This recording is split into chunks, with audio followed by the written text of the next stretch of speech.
नमस्कार साथियों, स्वागत है आप सभी का हमारे खुराना क्लासेस एप्लीकेशन पर। आप सभी के लिए आज की क्लास में हम बात करेंगे आईसीटी का जो पेपर है, सूचना संप्रेषण एवं तकनीकी। ये हमारा 10वां पेपर है और मात्र 20 अंकों का होगा। इसमें पास होने के लिए आपको 8 अंक की आवश्यकता पड़ेगी। अब बहुत से विद्यार्थी सोचेंगे यार 8 नंबर ही तो चाहिए, पर पूर्णांक भी तो देखिए साथियों 20 ही अंक का है।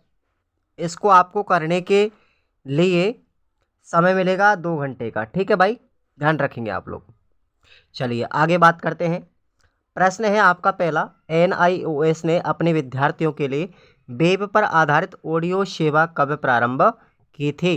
तो इसका राइट आंसर होगा आपका जुलाई 2012 से की थी। डी ऑप्शन राइट कर लीजिए। नेक्स्ट क्वेश्चन है, शिक्षण का अनुभव प्रतिमान किसके द्वारा प्रतिपादित किया गया था? ये प्रश्न कई बार रिपीट हुआ है। शिक्षण का अनुभव शंकु प्रतिमान है। ये ध्यान रखना, अनुभव का शंकु प्रतिमान एडगर डेल के द्वारा प्रतिपादित किया गया था। आपका ऑप्शन सी राइट हो जाएगा। नेक्स्ट प्रश्न है, सीपीयू का पूरा नाम बताइए साथियों। सीपीयू का पूरा नाम है सेंट्रल प्रोसेसिंग यूनिट, यानी केंद्रीय प्रक्रिया इकाई। केंद्रीय प्रक्रिया इकाई। और ये सीपीयू ही कंप्यूटर का मस्तिष्क कहलाता है, माइंड ऑफ कंप्यूटर कहलाता है। ध्यान रखेंगे, बी ऑप्शन राइट कर लें। ठीक है, आपसे अगर पूछे साथियों एएलयू का पूरा नाम, तो ये भी आपको याद रखना है, अर्थमेटिक लॉजिकल यूनिट। ध्यान रखना है ना, तार्किक अंक इकाई। ध्यान रखना, अर्थमेटिक गणितीय तार्किक इकाई बोलते हैं इसको। और क्वेश्चन नंबर 4 है, निम्न में से नेटवर्क का प्रकार नहीं है। तो नेटवर्क 3 प्रकार का है, लेन, मैन और वैन। लेन का मतलब होता है लोकल एरिया नेटवर्क, मैन का मतलब होता है मेट्रोपोलियन एरिया नेटवर्क, और बेन का मतलब होता है वर्ल्ड एरिया नेटवर्क। और NAN ये कोई नेटवर्क नहीं है, 3 ही प्रकार के नेटवर्क होते हैं। ध्यान रखेंगे आप लोग। अगला क्वेश्चन है, शैक्षिक तकनीकी तृतीय को प्रणाली उपागम क्यों कहा जाता है? इसका कारण है क्योंकि इसका संबंध कंप्यूटर आधारित अभियांत्रिकी प्रणाली से है। इस वजह से इसको हम क्या कहते हैं, शैक्षिक तकनीकी थर्ड कहा जाता है इसको। अगला क्वेश्चन है, कक्षा शिक्षण में प्रयुक्त 4 प्रकार की अंत्यक्रियाओं के नाम। भैया याद रखना चारों प्रकार की। ये है आपकी, पहला है TLI। TLI का मतलब होता है टीचर लर्नर इंस्ट्रक्शन। दूसरी है LLI। LL का मतलब होता है learner learner instruction. TMI teacher material instruction. और चौथी है LMI यानी लर्नर मेटेरियल इंट्रैक्शन। ध्यान रखना 4 प्रकार हैं आपके ये। अगला क्वेश्चन है आपका 7वां, रेखीय अभिक्रमित अनुदेशन किस सिद्धांत पर आधारित है? तो ये रेखीय अभिक्रमित अनुदेशन है, वो हमारे स्किनर के उद्दीपन अनुक्रिया सिद्धांत पर आधारित है। और आपको पता होना चाहिए, इन्होंने चूहे पर प्रयोग किया था। ठीक है, चूहे पर प्रयोग किया था। कृत्रिम शिक्षण क्या होता है? विद्यार्थी शिक्षकों को कक्ष में दी जाने वाली शिक्षण में जाने से पहले साथी विद्यार्थियों के समक्ष अभ्यास का अवसर दिया जाता है, जिसे अभिक्रमित अनुदेशन कहते हैं।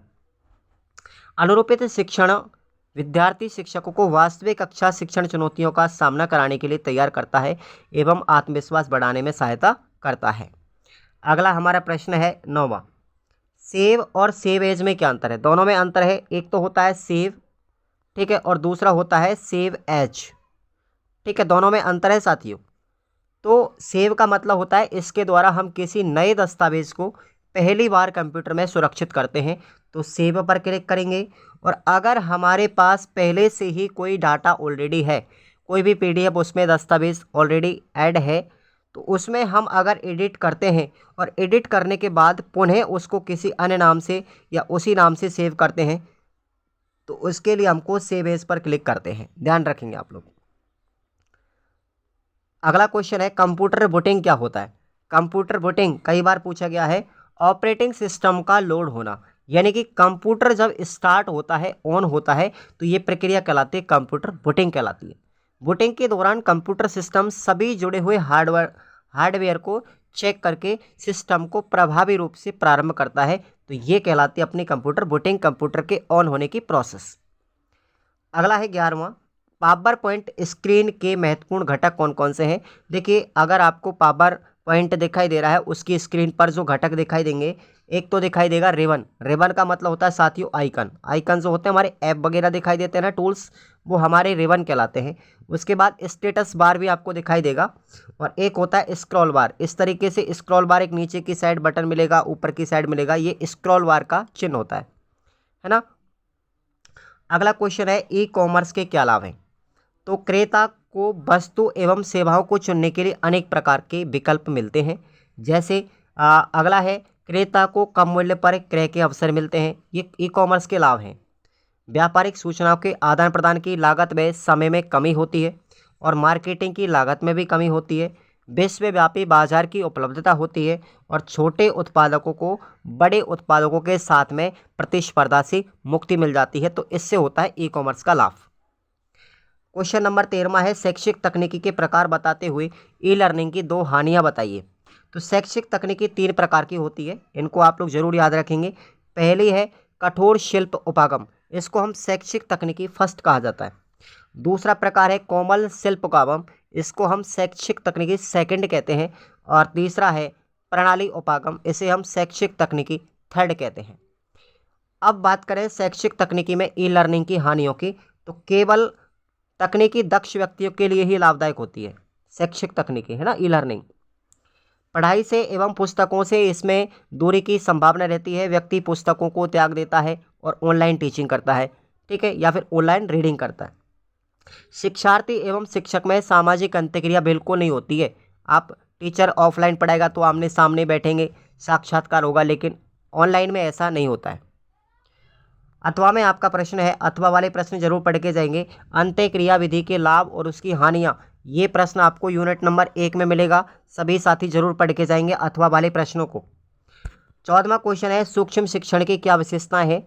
तो सूक्ष्म शिक्षण से समय की बचत होती है, शिक्षण की जटिलता कम हो जाती है, शिक्षक कक्षा में एक प्रयोग करता है, प्रयोग के दौरान काम आता है, तात्कालिक प्रतिपुष्टि भी मिलती है, फीडबैक तुरंत मिलता है, एक समय में एक ही कौशल का अभ्यास होता है, और एक ही संप्रत्यय की विषय वस्तु को सीमित भी किया जाता है।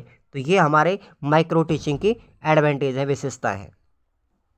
अथवा में आपका प्रश्न है साथियों, समावेशी शिक्षा में आईसीटी की क्या भूमिका है। आईसीटी का मतलब सूचना संप्रेषण तकनीकी की क्या भूमिका है समावेशी शिक्षा में, ये प्रश्न आपका यूनिट नंबर 2 में मिलेगा।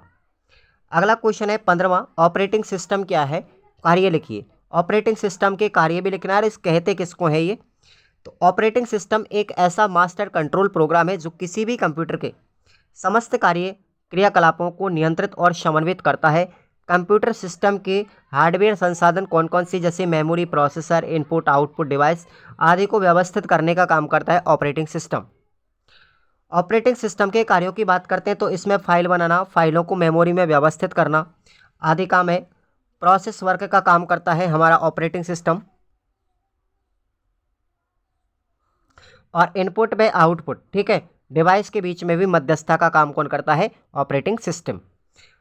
अब हम बात करते हैं GUI, ठीक है, और CUI, ठीक है, इन दोनों में अंतर क्या होता है। GUI का पूरा नाम होता है ग्राफिकल यूजर इंटरफेस, ठीक है, और CUI का आपको बताना है कमेंट करके।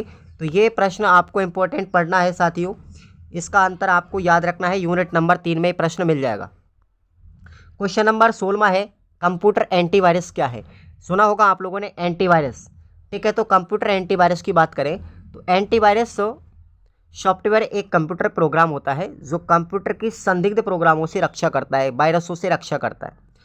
सॉफ्टवेयर मैलिशियस कोड के लिए जांच करता है, और अगर वायरस का पता चलता है तो वह वायरस के खतरे को दूर करने के लिए भी काम करता है एंटीवायरस। यह एक सॉफ्टवेयर वायरस की चेतावनी भी देता है। अच्छा एंटीवायरस सॉफ्टवेयर इंटरनेट के माध्यम से इस तरह के वायरस के प्रसार को भी रोकता है। अथवा में आपका प्रश्न है साथियों, कंप्यूटर हैकिंग से आप क्या समझते हैं, ये प्रश्न यूनिट 4 में मिलेगा। और कंप्यूटर पायरेसी क्या है, ये भी यूनिट 4 में मिलेगा। दोनों ही प्रश्न इंपॉर्टेंट हैं, आप लोग निशान लगा लीजिए अपनी 1 वीक सीरीज में, और इनको पढ़ के जरूर जाएं। इनमें से एक प्रश्न आपको एग्जाम में जरूर देखने को मिलेगा, इंपॉर्टेंट है ये दोनों। 17वां हमारा क्वेश्चन है ई लर्निंग की अवधारणा को स्पष्ट करते हुए ई लर्निंग में काम आने वाली प्रमुख तकनीकों को स्पष्ट कीजिएगा। चलिए देखते हैं। ई लर्निंग का मतलब है इंटरनेट एवं अन्य दृश्य एवं श्रव्य इलेक्ट्रॉनिक साधनों का उपयोग करते हुए शिक्षा को ग्रहण करना। इसमें नेटवर्क से सुसज्जित कंप्यूटर के द्वारा कौशल एवं ज्ञान का आदान प्रदान किया जाता है। ई लर्निंग में वेब आधारित सीखना, कंप्यूटर द्वारा सीखना, वर्चुअल क्लासरूम, डिजिटल क्लासरूम व सहभागिता आदि प्रतिक्रियाएं शामिल होती हैं। इसमें विषय वस्तु इंटरनेट, ऑडियो, सैटेलाइट टीवी आदि के माध्यम से सामग्री उपलब्ध कराई जाती है। कंप्यूटर एवं इंटरनेट तकनीकी से शिक्षा के क्षेत्र में क्रांति ला दी है। तकनीकी से परिपूर्ण शिक्षण का लक्ष्य व्यक्तिगत एवं सांस्थानिक रूप से क्षमता संवर्धन, उचित लागत की विषय वस्तु भी उपलब्ध कराना इसका काम है। ई लर्निंग में कौन कौन सी तकनीकी अपनाई जाती हैं? सबसे पहले याद रखना ऑडियो से भी हम काम चलाते हैं अपना। बहुत समय से रेडियो एवं अन्य ऑडियो सामग्री का उपयोग कक्ष में किया जा रहा है। इंटरनेट के माध्यम से वेबकास्ट एवं पॉडकास्ट को डाउनलोड करके ऑडियो सामग्री का उपयोग हम शिक्षा के लिए करते हैं। दूसरा, हमें सुविधा मिलती है वीडियो की। शिक्षक एवं विद्यार्थी दोनों ही सीडी, डीवीडी या इंटरनेट पर उपलब्ध वीडियो का उपयोग अपने शिक्षण अथवा अधिगम में कर सकते हैं। कई शिक्षक यूट्यूब पर उपलब्ध वीडियो से भी शिक्षण का काम करते हैं, जैसे मैं आपको करवा रहा हूँ। कंप्यूटर सहित टैबलेट, मोबाइल फ़ोन का उपयोग भी आज बहुत अधिक मात्रा में उपयोग किया जा रहा है। तो ये ई लर्निंग की तकनीकियाँ हैं। अथवा में आपको प्रश्न याद रखने हैं। कंप्यूटर सहायक अधिगम से आप क्या समझते हैं? इंपॉर्टेंट है कंप्यूटर सहायक अधिगम, बहुत इंपॉर्टेंट है, यूनिट 1 का क्वेश्चन है। ऑनलाइन शिक्षा क्या होती है? शिक्षा के क्षेत्र में वर्तमान में इसकी क्या उपयोगिता है? ये भी प्रश्न यूनिट नंबर 1 में आपको पढ़ के जाना है। सभी साथी ध्यान रखेंगे, प्रश्न इंपॉर्टेंट है ये। अगला हमारा क्वेश्चन आता है, संप्रेषण की परिभाषा लिखते हुए इसके प्रकारों का उल्लेख कीजिएगा। तो संप्रेषण होता क्या है? दो या दो से अधिक व्यक्तियों के माध्यम में शब्द, संकेत, हाव भाव या व्यवहार के द्वारा अपने विचारों, सूचनाओं या प्रभावों का एक दूसरे में आदान प्रदान करना क्या कहलाता है? कम्युनिकेशन कहलाता है, संप्रेषण कहलाता है। संप्रेषण शब्द कम्युनिकेशन का हिंदी पर्यायवाची रूप है और इस शब्द की उत्पत्ति लैटिन भाषा के कम्युनिस से हुई है। कम्युनिस से हुई है कम्युनिकेशन, और कम्युनिकेशन का अर्थ होता है वार्तालाप करना। ठीक है। संप्रेषण के प्रकार, संप्रेषण 2 प्रकार का होता है, शाब्दिक और अशाब्दिक। अब हम बात करें शाब्दिक संप्रेषण की, तो जब कोई भी संप्रेषण केवल शब्दों के माध्यम से किया जाता है तो वो शाब्दिक संप्रेषण कहलाता है। और शाब्दिक संप्रेषण को भी 2 भागों में बांटा गया है। पहला है मौखिक शाब्दिक, यानी बोल करके शब्दों के माध्यम से, और दूसरा है लिखित शाब्दिक, यानी लिख करके शब्दों के माध्यम से। सेकंड है इसमें अशाब्दिक संप्रेषण। इस प्रकार के संप्रेषण में शब्दों का प्रयोग बिल्कुल नहीं किया जाता, केवल संदेशवाणी, नेत्रों से, चक्षुओं से, संकेतों से, मुख मुद्राओं से, स्पर्श संकेतों के माध्यम से हम अपने विचारों का आदान प्रदान करते हैं। ठीक है। इसमें लेकिन यह ध्यान रखा जाता है कि संदेश ग्रहण करने वाला उपयुक्त सभी संदेशों को समझना चाहिए।